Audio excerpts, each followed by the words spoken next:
नमस्कार, India news frequency में आप सभी का स्वागत है।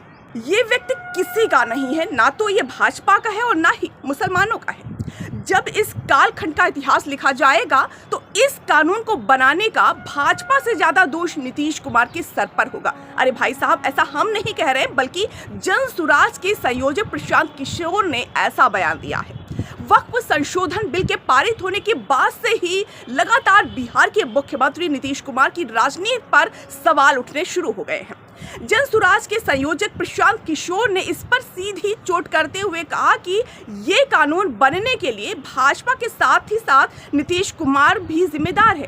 उनका कहना है कि जब इस कालखंड का इतिहास लिखा जाएगा तो इस कानून के निर्माण के लिए नीतीश कुमार पर अधिक दोष लगाया जाएगा, न कि भाजपा पर। प्रशांत किशोर ने नीतीश कुमार की दोहरी राजनीति को भी उजागर करते हुए कहा कि एक ओर जहां मुख्यमंत्री अपने दल के भीतर इस कानून के विरोध में बयान देते हैं, वहीं दूसरी ओर लोकसभा में भाजपा के पक्ष में वोट देकर इस कानून को पारित कराने में सहयोग करते हैं।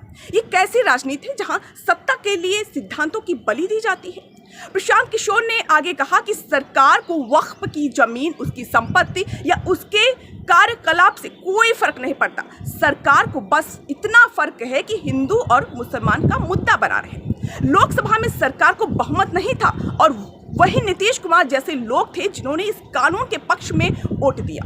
अगर नीतीश कुमार जैसे नेता लोकसभा में इस बिल के खिलाफ वोट देते तो ये कानून कभी पारित नहीं हो पाता। उन्होंने ये भी आगे कहा कि नीतीश कुमार का ये पुराना तरीका है। यही व्यक्ति एनआरसी के पक्ष में भी वोट दे चुका है, जबकि पार्टी के बैठक में इसके विरोध का निर्णय लिया गया था। उस समय भी उन्होंने पार्टी के फैसले के खिलाफ जाकर पार्लियामेंट में सीएनएनआरसी के पक्ष में वोट दिया। प्रशांत किशोर ने कहा कि जब उन्होंने नीतीश कुमार से कहा कि बिहार में ये बिल लागू नहीं होगा तो मुख्यमंत्री ने कहा, कह दीजिए कि हम दौरे पर थे और लोकसभा में नेता सब कैसे वोट दे दिए, हमें कुछ नहीं पता था।